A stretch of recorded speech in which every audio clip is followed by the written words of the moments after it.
외국계 기업 임원인 나는 연봉 1억 5천만 원을 받지만 시어머니의 칠순 잔치 당일 혼주석에 앉을 자격도 없다며 손가락질을 받았다.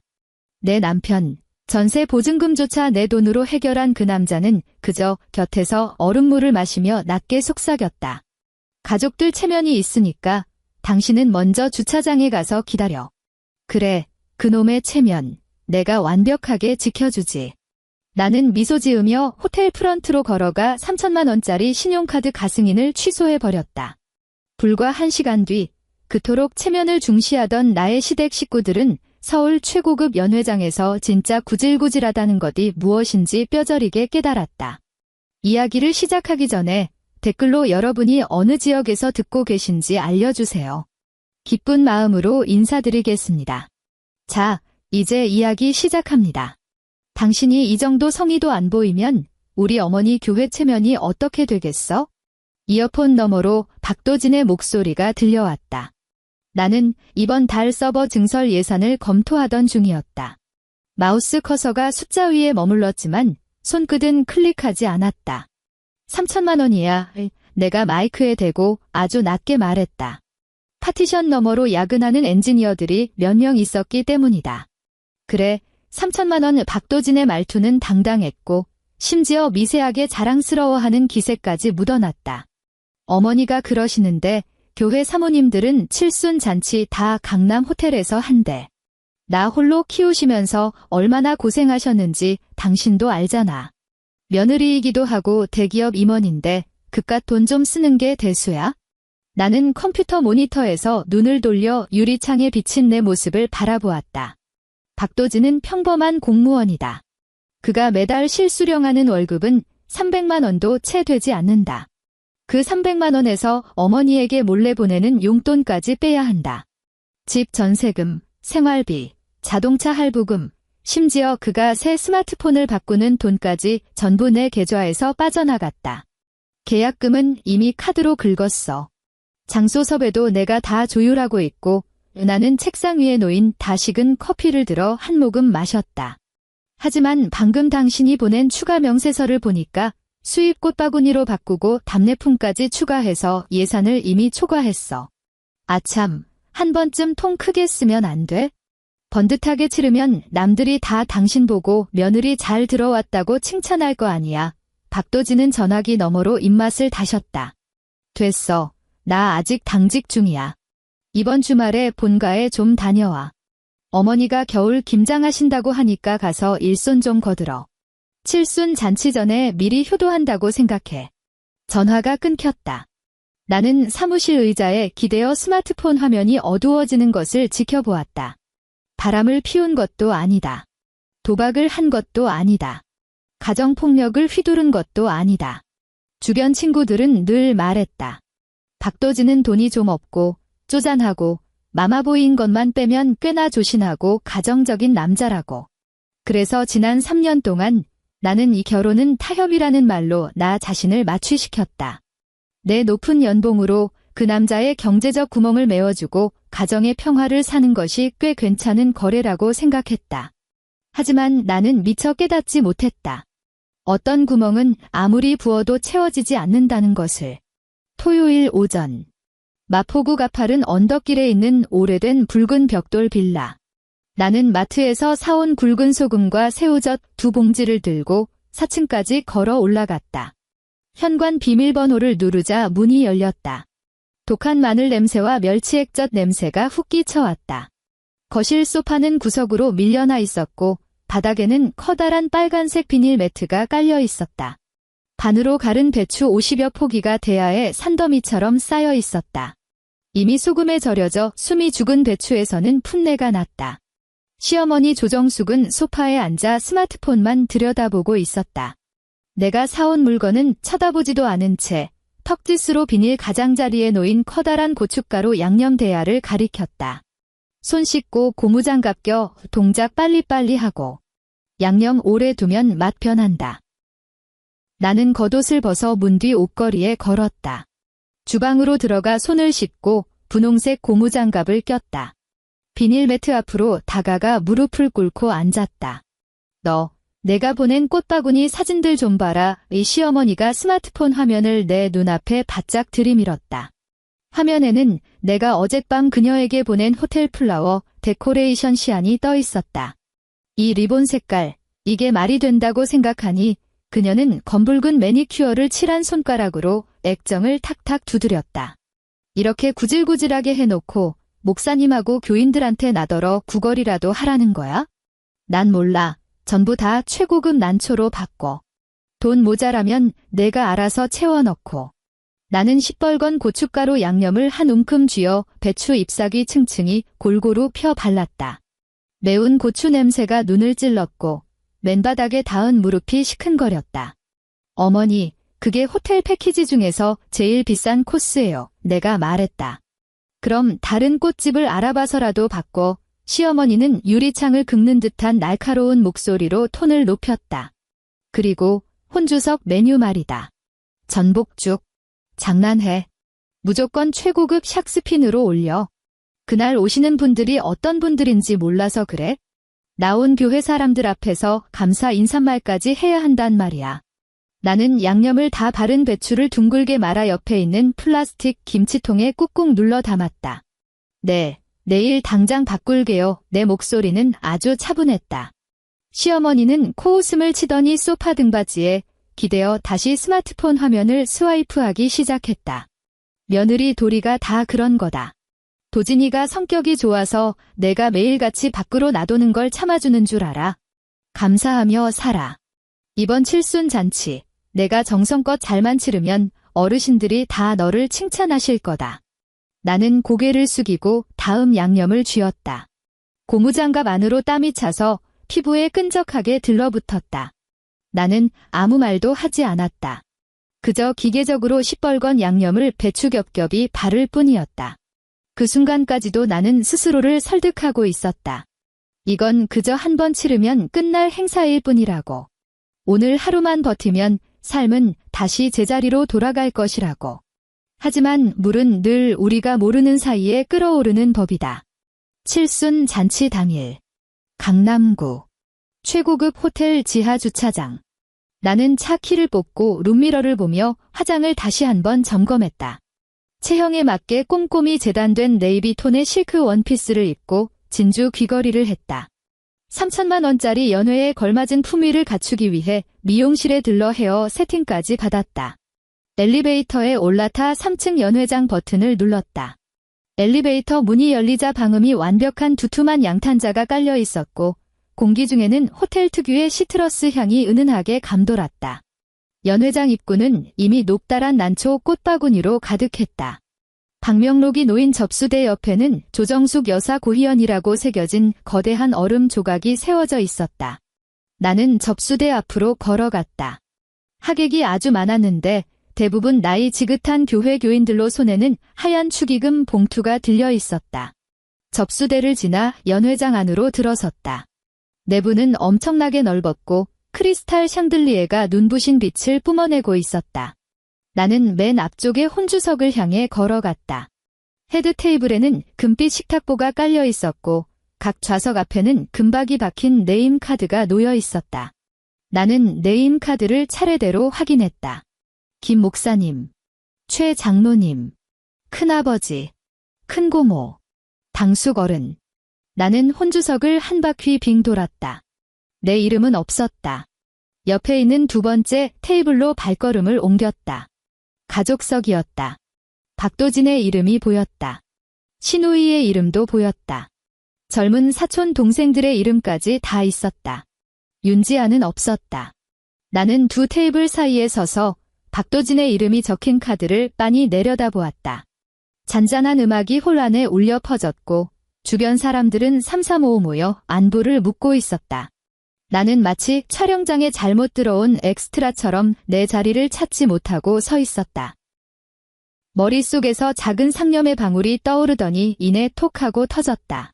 나는 몸을 돌려 연회장 밖에 있는 귀빈 대기실로 향했다. 복도는 고요했다. 나는 VIP 1호실이라고 적힌 나무 문 앞에 멈춰섰다. 문은 꽉 닫히지 않고 살짝 틈이 벌어져 있었다. 그 틈으로 여자들의 웃음소리가 새어나왔다. 문을 밀고 들어갔다. 대기실은 아주 넓었다. 시어머니 조정숙은 한가운데 놓인 벨벳 소파에 앉아 있었다. 엄청나게 비싸 보이는 핑크와 골드 배색의 고급 한복을 입고 잔머리 하나 없이 쪽을 찐 머리에는 옥비녀를 꽂고 있었다.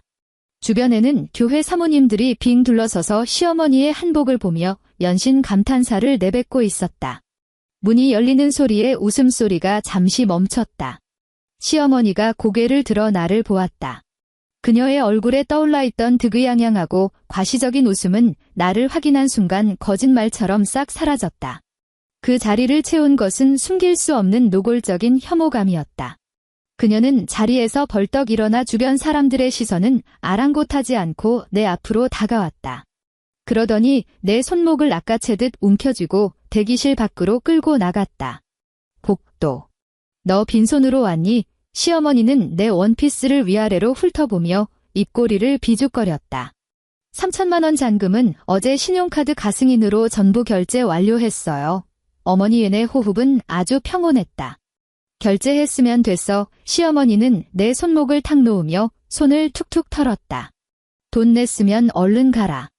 여기서 알짱거리면서 눈에 거슬리게 하지 말고. 나는 그녀를 똑바로 응시했다. 가라고요. 왜? 설마 혼주석에라도 앉고 싶었던 게냐? 시어머니가 코웃음을 쳤다. 목소리는 크지 않았지만 단어 하나하나가 또렷하게 꽂혔다. 내 꼬라지를 좀 봐라. 옷 좀 좋은 거 주워 입는다고 뼈대 있는 집안 딸이라도 된 것 같니? 너처럼 근본도 없고 집에 내세울 만한 변변한 어른 하나 없는 흙수저가 혼주석에 앉아있으면 우리 집안 경만 떨어져. 내 몸 양옆으로 늘어뜨린 손가락이 살짝 움츠러들었다. 오늘 오신 분들은 다 교회에서 한자리 하시는 분들이고 내 큰아버지 쪽도 공기업 임원하시는 귀한 친척분들이다. 시어머니는 목소리를 꾹 낮췄고 그 눈빛은 마치 칼날처럼 내 얼굴을 그었다. 내가 여기서 얼쩡거리다가 남들이 내 출신을 물어보면 내가 뭐라고 대답해야 하니? 내 아들이 세미나 할 줄 아는 밑바닥 말단 직원이랑 결혼했다고 해?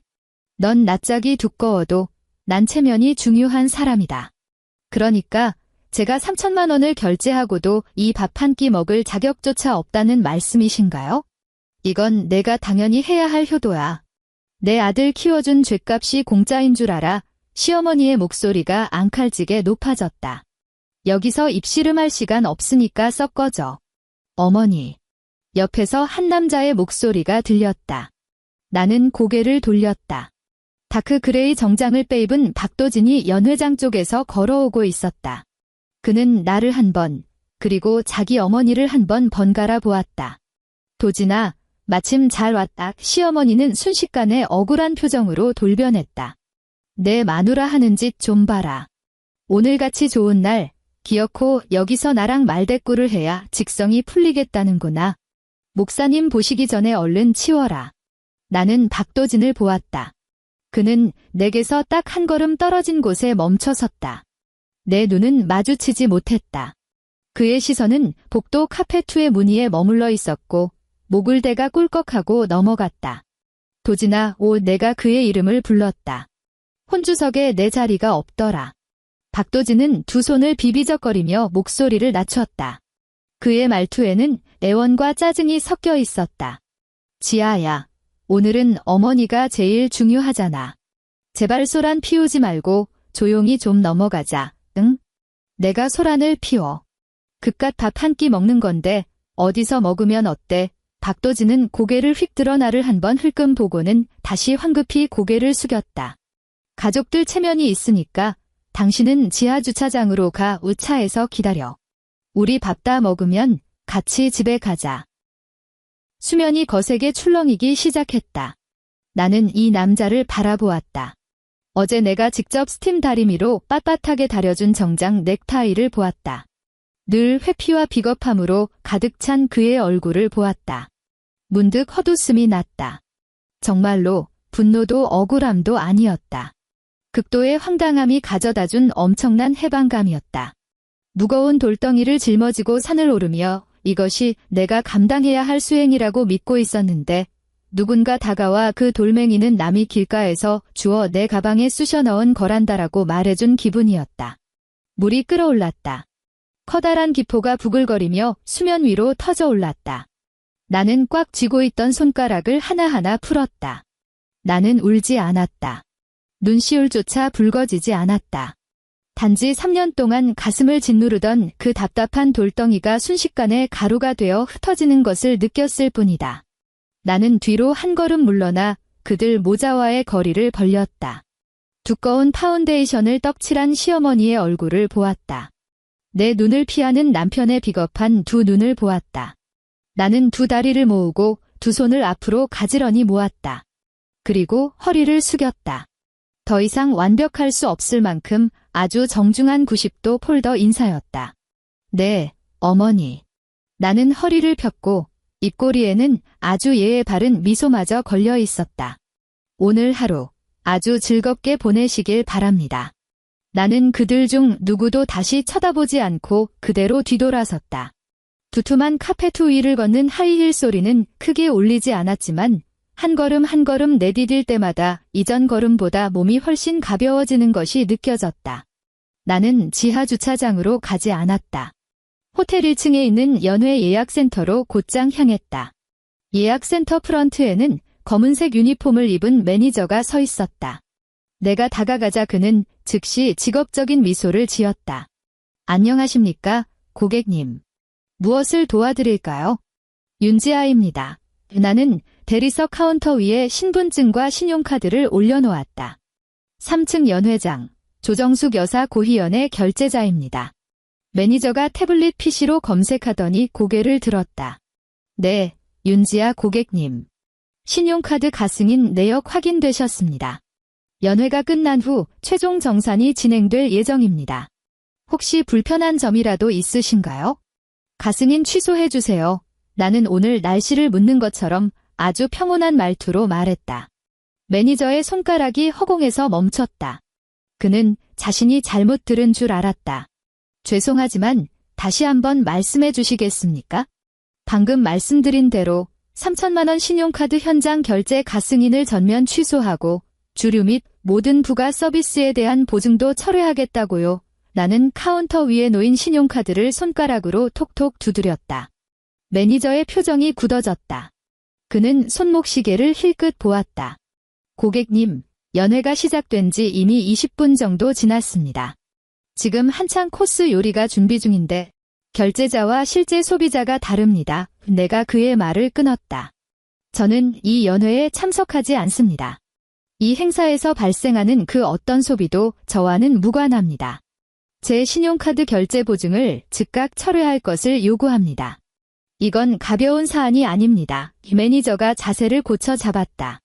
만약 고객님께서 보증을 철회하시고 주최 측에서 당장 결제할 능력이 안 된다면 저희 호텔 규정상 즉시 요리 서빙을 중단할 수밖에 없으며 무전 취식으로 경찰에 신고할 권리가 있습니다.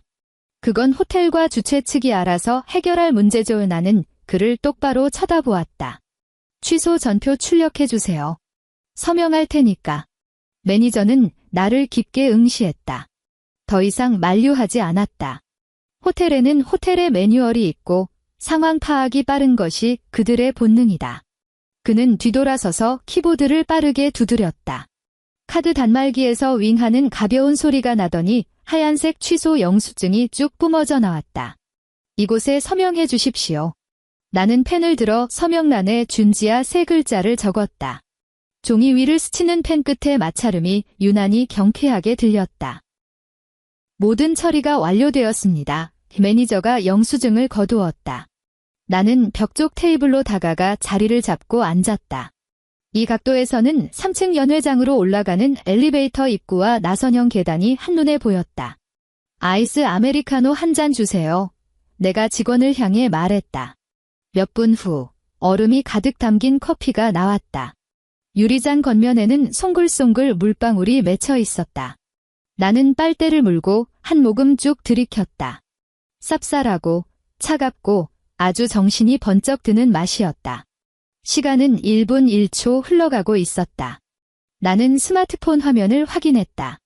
연회가 시작된 지 딱 1시간이 지났다. 식순대로라면 지금쯤 시어머니가 단상에 올라가 모든 교인들의 찬사를 받으며 감격스러운 감사 인사를 낭독하고 있을 클라이맥스 타임이다.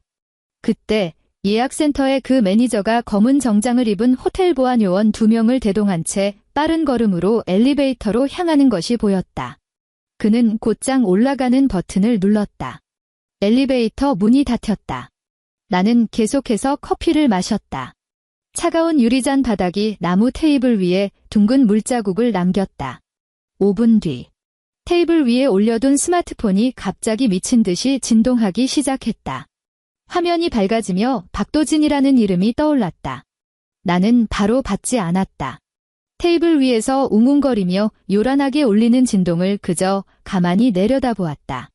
전화가 끊어지기 직전 나는 느긋하게 통화 버튼을 밀어 귀에 가져다 댔다. 여보세요. 윤지야. 너 미쳤어. 이어폰을 뚫고 들어오는 것은 삑사리가 날 정도로 박도진의 목이 쉬어 터진 고함이었다.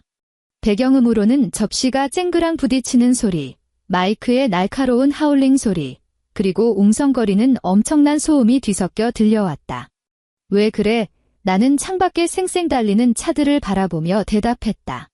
너 대체 무슨 짓을 한 거야?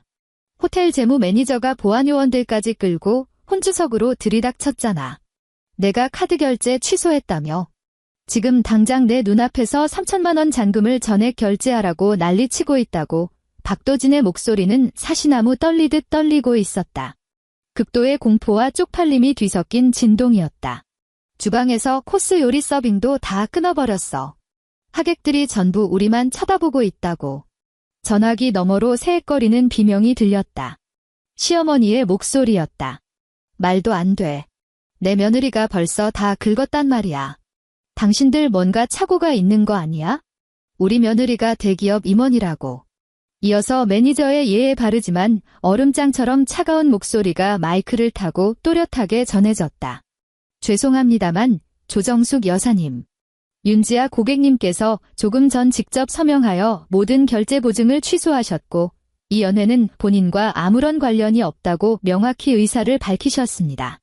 만약 박도진 고객님께서 지금 즉시 다른 신용카드나 현금으로 이 비용을 정산하지 못하신다면 저희로서는 하객 여러분을 퇴장 조치하고 경찰을 부를 수밖에 없습니다. 지아 박도진은 전화기에 대고 거친 숨을 몰아쉬며 따지던 말투에서 애원으로 태세를 전환했다. 너 그냥 장난치는 거지, 그렇지? 빨리 돈 좀 이체해줘 아니면 다시 올라와서 카드 좀 긁어주라. 사람들이 다 우리만 봐 어머니 뒷목 잡고 쓰러지시기 직전이야. 나더러 차에서 기다리라며 내가 말했다. 뭐? 당신이 그랬잖아. 오늘은 어머니가 제일 중요한 날인데 나는 근본이 없어서 거기 앉아있으면 집안 격이 떨어진다고. 그래서 당신네들 그 고귀한 격 떨어질까 봐 내 돈 싹 다 챙겨서 꺼져줬잖아. 너 박도진은 숨이 턱 막힌 듯 하더니 2초 뒤 절규하듯 소리쳤다. 3천만 원이라고. 내 한 달 월급이 얼마인지 뻔히 알면서 그래? 내가 지금 당장 그 큰 돈을 어디서 구해. 너 진짜 우리 식구 다 죽일 작정이야?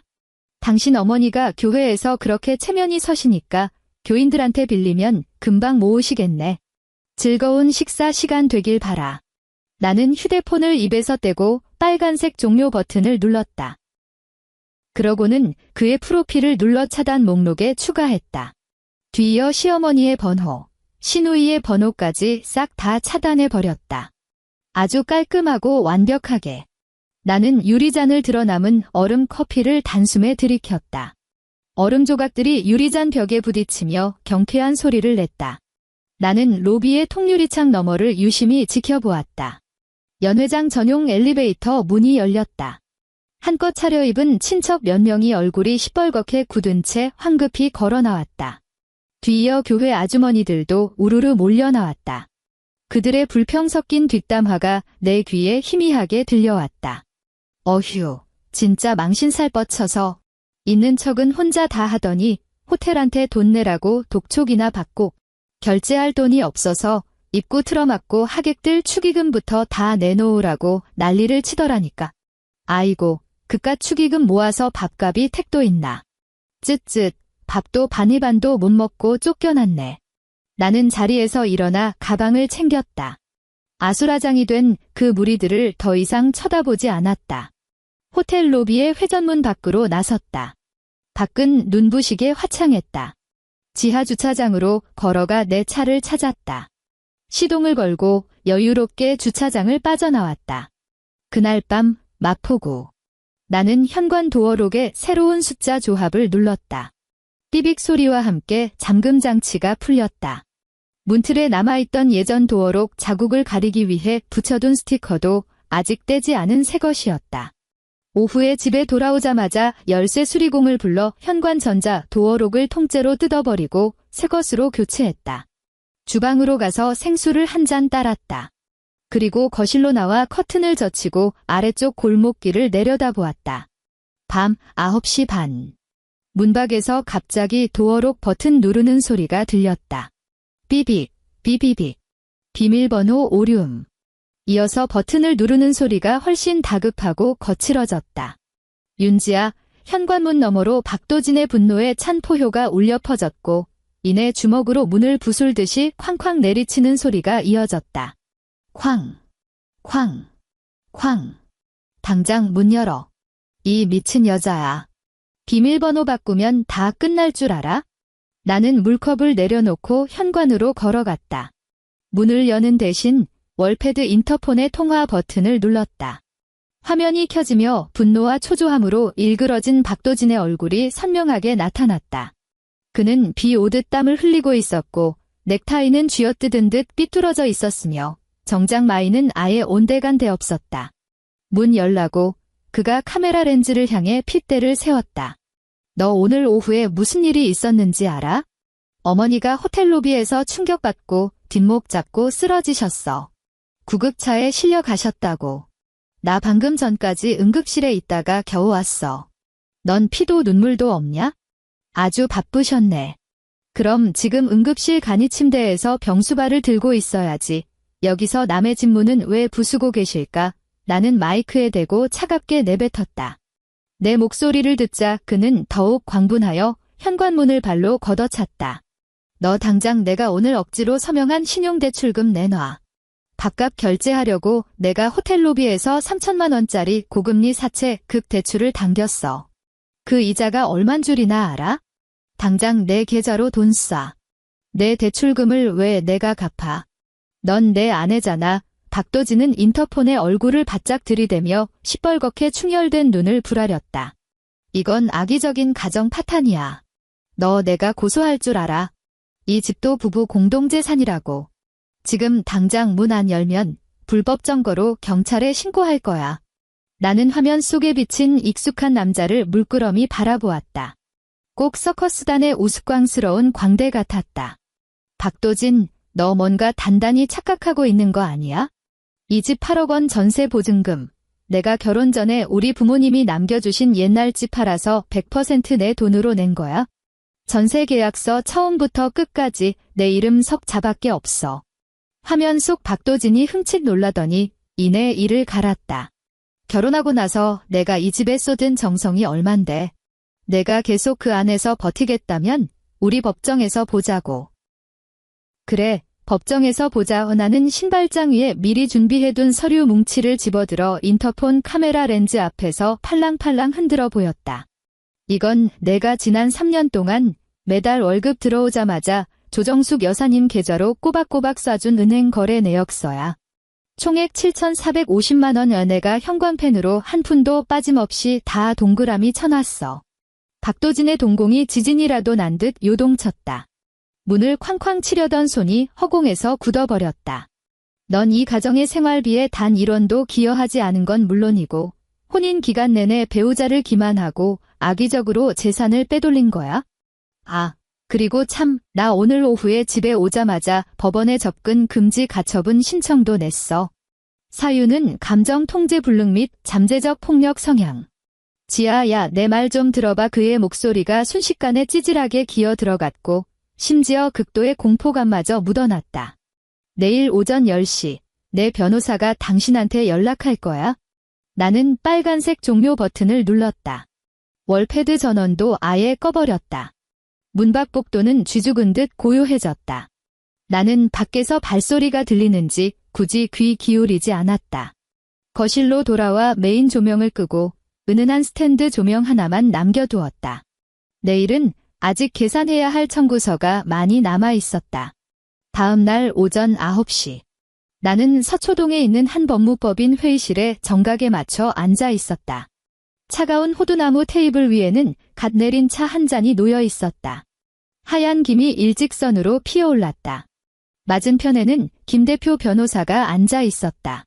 50대인 그는 네이비색 정장 차림이었고 그의 앞에는 내가 가져온 두툼한 서류 뭉치가 펼쳐져 있었다. 어젯밤 월패드를 끄고 나서부터 오늘 새벽 3시까지 나는 무려 14페이지에 달하는 엑셀 스프레드시트를 만들었다. 윤지아 씨, 김 대표가 고개를 들며 은행거래 내역서 위를 손가락으로 톡톡 두드렸다. 이 이체 기록들 아주 상세합니다. 3년 동안 총 7,450만 원이 조정숙 여사님 계좌로 여러 번에 걸쳐 송금되었군요. 하지만 이것만 가지고는 법정에서 그가 어머니를 부양했다는 사실만 입증될 뿐 곧바로 빈털터리로 쫓아내기에는 부족합니다. 상대방은 아들로서 합당한 부양비였다고 주장할 여지가 충분하거든요. 부양비라면 그의 소득 비율에 맞춰 한도가 정해져야죠. 나는 가방에서 검은색 휴대용 USB를 꺼내 그의 앞으로 밀어주었다. 이 안에는 저희가 결혼한 이후 발생한 모든 생활비 지출 내역이 들어 있습니다. 매달 나가는 아파트 관리비, 수도 광열비, 인터넷 요금, 자동차 할부금은 물론이고 동네 마트에서 생필품을 산 자잘한 카드 결제 내역까지 전부 다요. 제 급여 통장에서 100% 빠져나갔습니다. 김 대표는 USB를 노트북에 꽂고 파일을 열었다. 모니터 불빛이 그의 무태 안경에 반사되었다. 조용한 회의실 안에는 마우스 휠을 굴리는 소리만 2분 넘게 울려 퍼졌다. 그뿐만이 아닙니다. 나는 찻잔을 들어 올렸지만 마시지는 않았다. 그 남자는 제 신용카드 가족카드로 본인 정장을 2벌이나 샀고 스마트폰도 3번이나 바꿨어요. 김 대표님, 제가 주장하고 싶은 건 그가 자기 어머니에게 돈을 갖다 바쳤다는 사실 자체가 아닙니다. 혼인 기간 내내 부부 공동재산을 형성하고 유지하는데 그가 아무런 실질적 기여를 하지 않았다는 점입니다. 그 개인의 급여 소득이 악의적으로 빼돌려졌고 그로 인해 가게의 경제적 부담을 오롯이 저 혼자 짊어져야만 했습니다. 마우스를 쥔 김 대표의 손이 멈추더니 나를 보는 눈빛이 달라졌다. 그는 의자 등받이에 기대 앉으며 안주머니에서 만년필을 꺼냈다. 윤지아 씨, 논리가 아주 명확하군요. 이 생활비 지출 내역이 은행 거래 기록과 교차 검증만 된다면 8억 원짜리 전세 보증금을 완벽하게 지켜내는 건 물론이고 그가 악의적으로 탕진한 공동재산의 일부까지 반환 청구할 수 있겠습니다. 반환은 필요 없습니다. 나는 종이 위를 스치는 만년필의 잉크 자국을 바라보았다. 300만 원 남짓한 월급조차 자기 어머니한테 고스란히 바치는 인간이 돈을 뱉어낼 리가 없죠. 제 요구사항은 딱 하나입니다. 가능한 한 가장 빠른 시일 내에 혼인관계를 정리하는 것, 내 전세 보증금에는 단 1원도 손대게 해선 안 됩니다. 주의해야 할 변수가 하나 있긴 합니다. 김 대표가 종이 위에 동그라미를 그렸다. 어제 말씀하시길 그 남자가 호텔에서 남은 결제 대금을 치르기 위해 현장에서 고금리 개인 신용대출을 받았다고 하셨죠.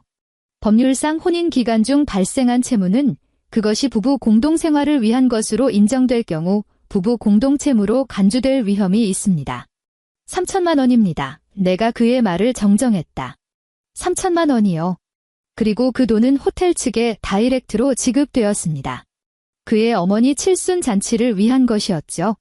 저는 그 자리에 참석하지 않았을 뿐만 아니라 호텔 로비에서 결제를 명확히 거부하고 보증을 철회한다는 서명 영수증까지 보관하고 있습니다. 호텔 예약센터의 CCTV 영상과 당시 매니저가 증언해 줄 겁니다.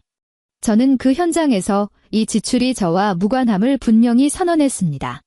김 대표는 가볍게 고개를 끄덕였고 입가에는 드물게 미소가 번졌다. 그렇다면 이야기가 다르죠.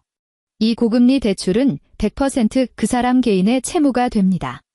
소송 기간 동안 그가 전세 보증금을 분할하려고 시도하는 것을 막기 위해 즉시 법원에 재산가압류 신청을 넣겠습니다. 그리고 한 가지 더요. 나는 자리에서 일어났다. 어제 이미 접근 금지 가처분을 신청했습니다. 마포구집 현관 도어록 비밀번호도 싹 다 바꿨고요. 이번 주 안으로 그쪽 직장에 소장이 송달되었으면 합니다.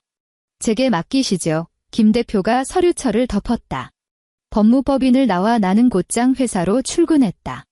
삶은 계속되어야 하고 내가 맡고 있는 서버 증설 프로젝트는 곧 테스트 단계에 돌입할 예정이었다. 곧 남보다 못한 타인이 될 남자 때문에 내 업무 일정을 망칠 시간 따위는 없었다. 낮 12시 30분. 나는 사무실 책상에 앉아 모니터의 데이터를 뚫어지게 쳐다보고 있었다. 책상 위 내선 전화가 갑자기 울렸다. 윤 이사님, 프런트에 어떤 여성분이 찾아오셨는데요. 안내 데스크 직원의 목소리에는 당혹감이 서려 있었다. 이사님 친척이라고 하시는데 예약도 없이 다짜고짜 로비에서 큰 소리를 치며 당장 내려오라고 난리를 피우고 계십니다.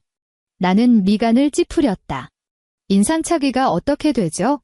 노란색 트렌치코트에 파마머리를 하셨고 목소리가 엄청 크십니다.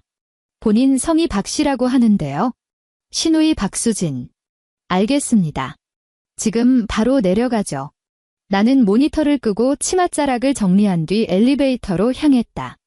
1층 로비에서 엘리베이터 문이 열리자 휴게 공간 한가운데 서 있는 박수진이 단번에 눈에 들어왔다.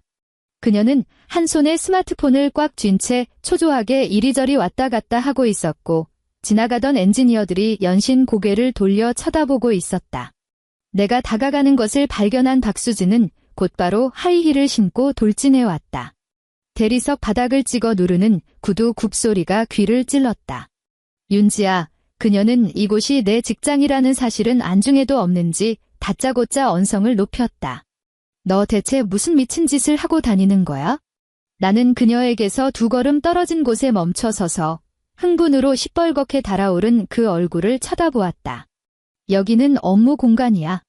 고래고래 소리 지르고 싶으면 저기 문 밖으로 나가. 은의 목소리는 크지 않았지만 그녀가 알아듣기에는 충분했다.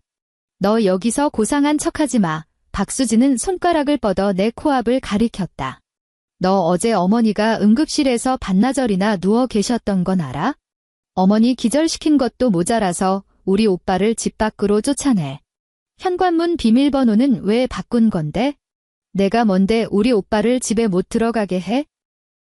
그 집, 매달 아파트 관리비 내 돈으로 냈어.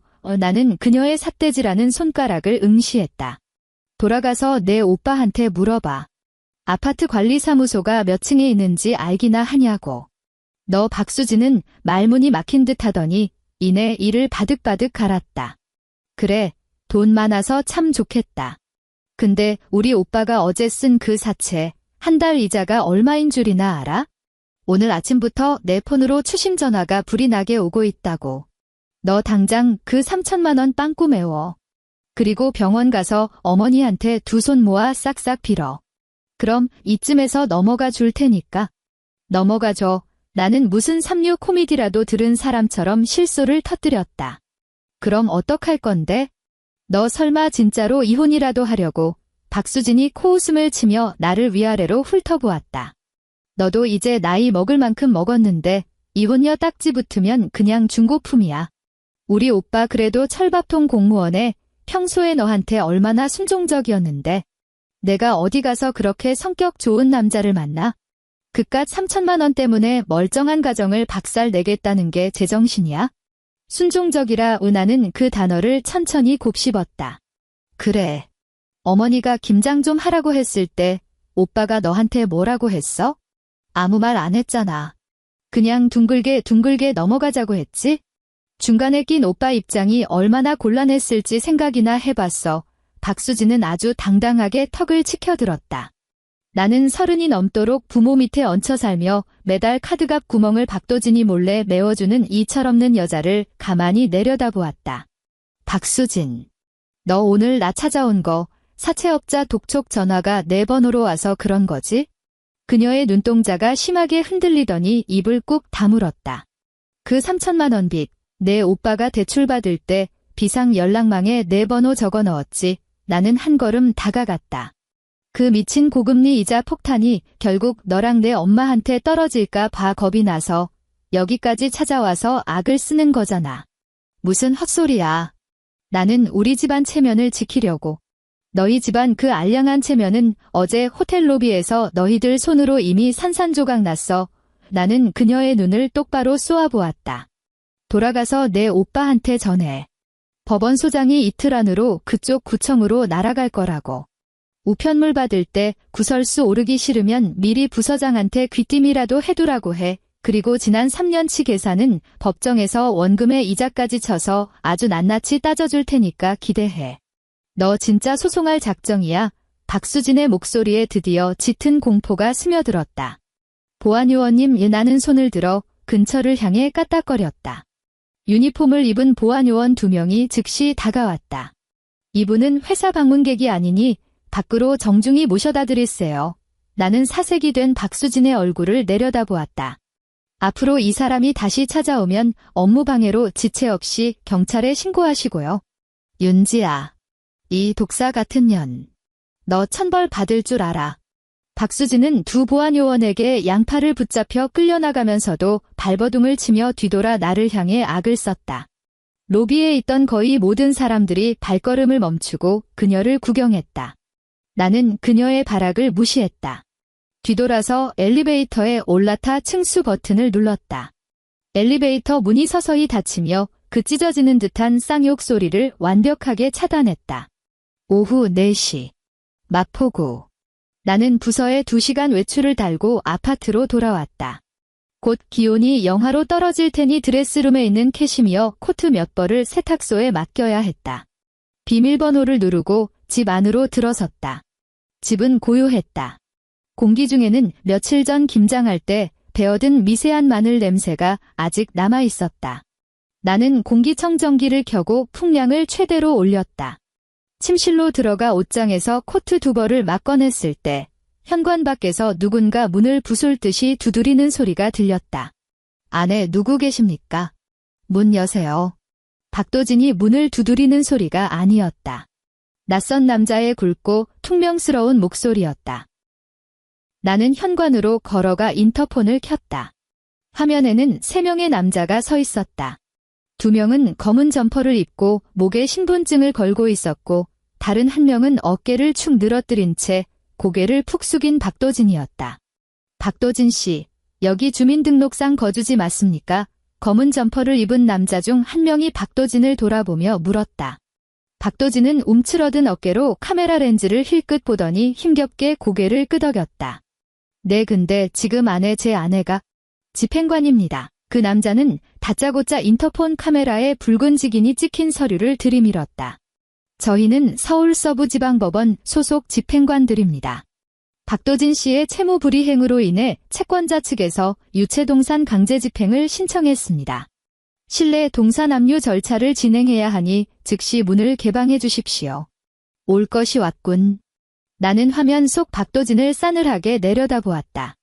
그가 알량한 체면을 지키려고 서명한 3천만 원짜리 대출은 제1금 윤권 대출이 아니라 신분증과 재직 증명서만 있으면 당일 입금해주는 악덕 사채였다. 그런 대출의 이자는 하루 단위로 무섭게 불어나는 법이다. 나는 깊게 숨을 들이마시고 현관문을 열었다. 세 남자가 문 밖에 서 있었다. 맨 앞에 집행관 손에는 붉은색 딱지 뭉치가 들려 있었다. 한국 법원에서 유체동산을 압류할 때 붙이는 그 유명한 빨간 딱지였다. 저 딱지가 붙는 순간 집 안에 텔레비전, 냉장고, 소파는 전부 법원 경매로 넘어간다. 비켜주십시오. 동산 압류 집행하겠습니다. 집행관은 강경한 어조로 말하며 집 안으로 발을 들이려 했다. 잠깐만요에 나는 문틀 한가운데를 팔로 막아서며 단 한 발짝도 물러서지 않았다. 뒤에 서 있던 박도진의 눈이 뒤집혔다. 지아야. 그냥 들어오게 둬. 일단 딱지만 붙여놓으면 며칠 시간 벌 수 있다고 하셨어. 너 진짜 내가 이 사람들에게 쥐어짜여 죽는 꼴을 봐야 직성이 풀리겠어? 나는 그를 쳐다보지도 않은 채 신발장 서랍에서 미리 준비해둔 투명 파일철을 꺼내 맨 앞에 집행관에게 건넸다. 집행관님. 당신들의 강제집행 대상자는 이 주소지 내에 어떠한 유체동산도 소유하고 있지 않습니다. 집행관은 미간을 찌푸리며 파일처를 받아 들었다. 첫 번째 서류는 이 집의 전세 계약서입니다. 임차인은 저 윤지아 단독 명의고 보증금 8억 원 전액제 혼전 자금으로 지불했습니다. 구청에서 확정일자도 완벽하게 받은 계약서죠. 집행관이 첫 장을 빠르게 훑어넘겼다. 두 번째 서류의나는 법원 워터마크가 찍힌 문서를 손가락으로 가리켰다. 이건 서울가정법원에서 방금 막 송달된 재산가압류 결정문 및 이혼 소장 접수 증명원입니다. 현재 저와 박도진 씨는 이혼 소송 절차를 밟고 있으며 법원은 이 집안의 모든 유체동산이 제 단독 소유임을 이미 인정한 상태입니다. 마지막 서류 나는 신용카드 결제 내역서를 꺼냈다. 집안의 양문형 냉장고, 75인치 텔레비전, 가죽 소파, 그리고 드럼 세탁기까지 전부 제 개인 신용카드로 일시불 결제했습니다. 여기 영수증과 카드 승인 내역 다 있습니다. 박도진 씨는 이 물건들에 대해 단 1원도 보탠 증빙 자료가 없습니다. 복도는 숨소리조차 들리지 않을 만큼 적막해졌다. 집행관의 시선이 서류들 사이를 바쁘게 오갔다. 그의 손에 들린 빨간 딱지 뭉치가 몹시 우스꽝스러워 보였다. 박도진 씨 이 집행관이 고개를 돌리며 무서운 얼굴로 쏘아붙였다. 사모님이 제출하신 증빙 서류는 법적으로 완벽합니다. 이 집안의 물건들은 당신 소유가 아닙니다. 지금 우리 집행관들 시간 낭비하게 만드는 겁니까? 박도진의 얼굴이 백지장처럼 하얗게 질렸다. 그는 두 눈을 부릅뜨고 믿을 수 없다는 듯 나를 바라보았다. 지아야, 너 소파 산 영수증까지 다 모아놨어? 너 처음부터 나를 의심하고 작정했던 거야? 널 의심한 게 아니야. 나는 식은땀이 맺힌 그의 이 말을 똑바로 응시했다. 나는 원래 1원짜리 하나까지 장부의 악위를 완벽하게 맞추는 게 습관이거든. 명색이 외국계 기업 이사인데 내 장부에 빵꾸가 나는 건 내 자존심이 허락을 안 해서 말이야.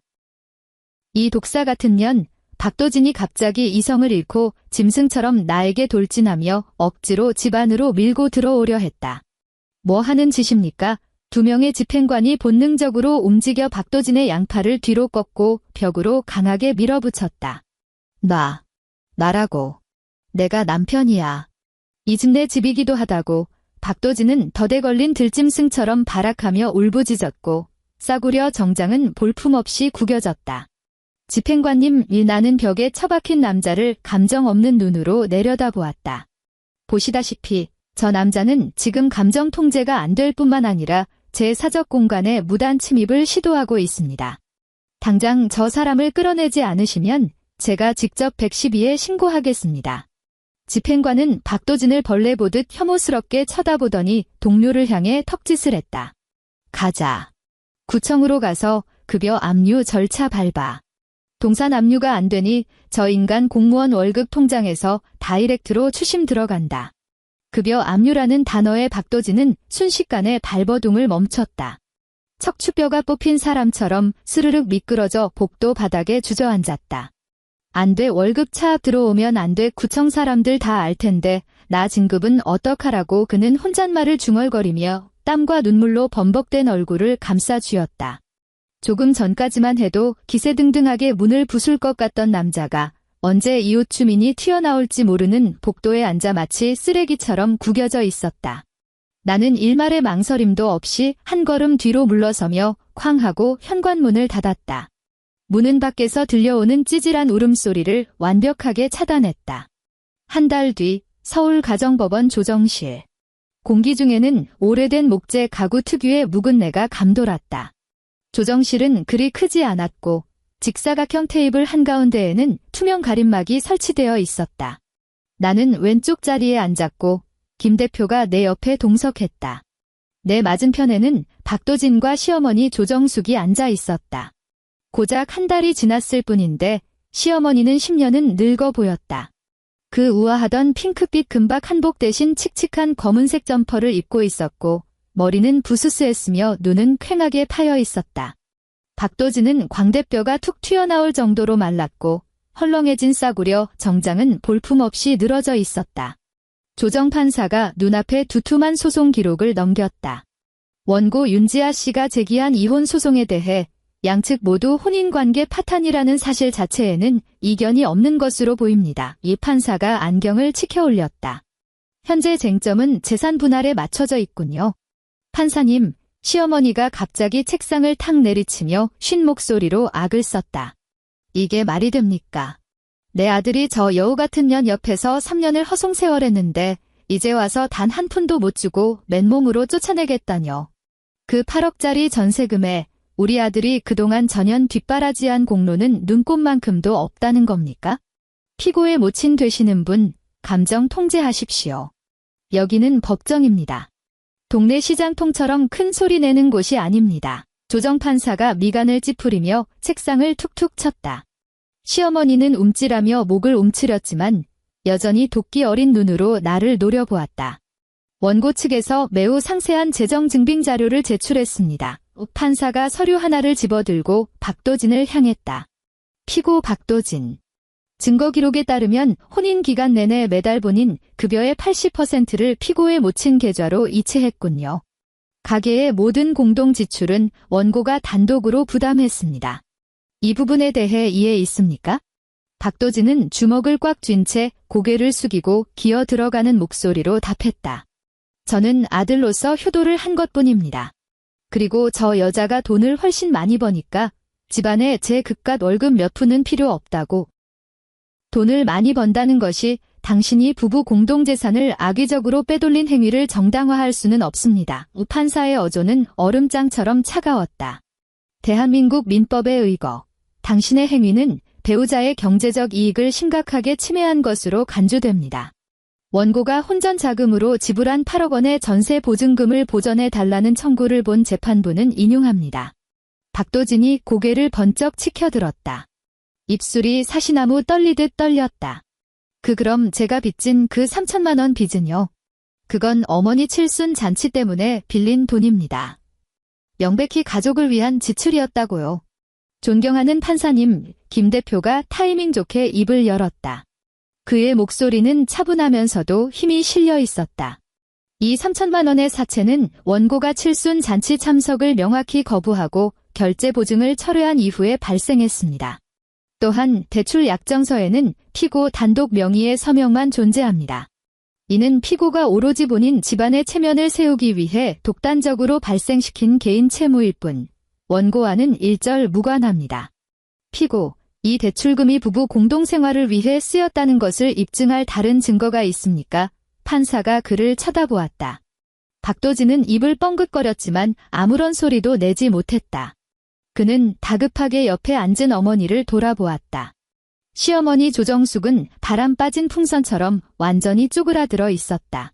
그녀는 책상 바닥만 뚫어지게 응시하며 검은 점퍼 자락을 너덜너덜해질 때까지 쥐어뜯고 있었다. 아들의 눈도 내 눈도 마주치지 못했다. 법의 차갑고 무자비한 철퇴 앞에서는 그녀가 교회 사모님들 앞에서 떵떵거리던 그 시어머니 노릇이 한없이 하찮고 우스울 뿐이었다.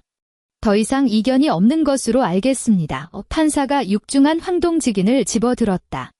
그것은 길고 지루했던 이 진흙탕 싸움에서 내가 들은 가장 아름다운 사운드였다.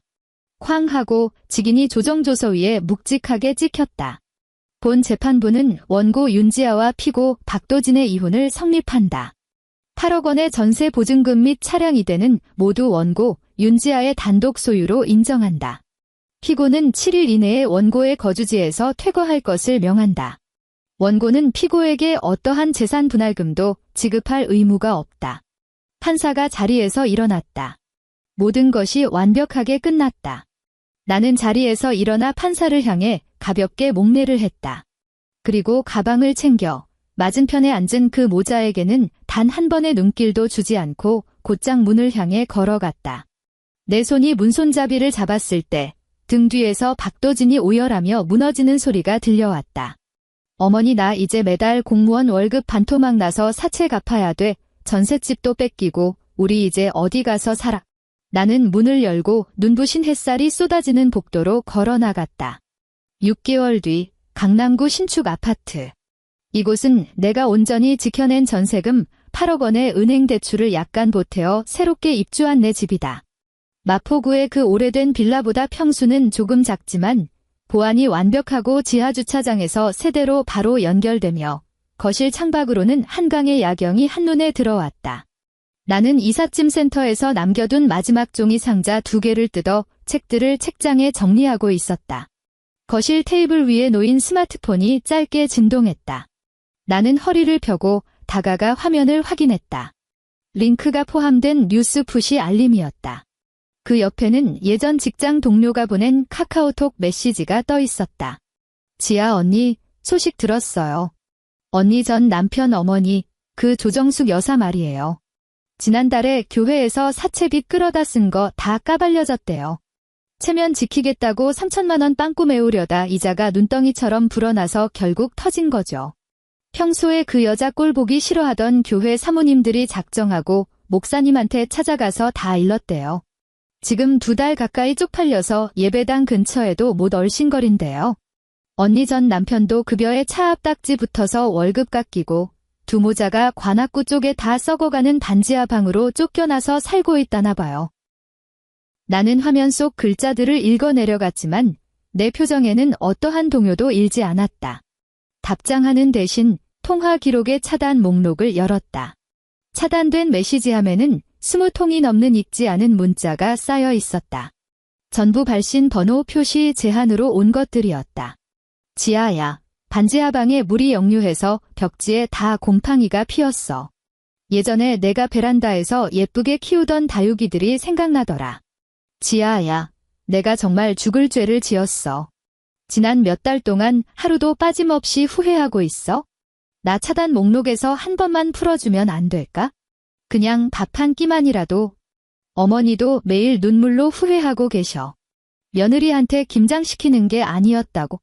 나는 유리잔을 들어 얼음이 가득 든 아이스 아메리카노를 한 모금 마셨다. 갓 로스팅한 원두의 쌉쌀한 맛이 식도를 타고 넘어가며 내 폐부 깊숙이 남아있던 마지막 찌꺼기마저 씻어내렸다. 나는 화면 하단에 뜬 모두 삭제 버튼을 물끄러미 바라보았다. 지난 3년 동안 나는 이 결혼 생활을 하나의 거대한 서버라고 생각하며 관리해왔다.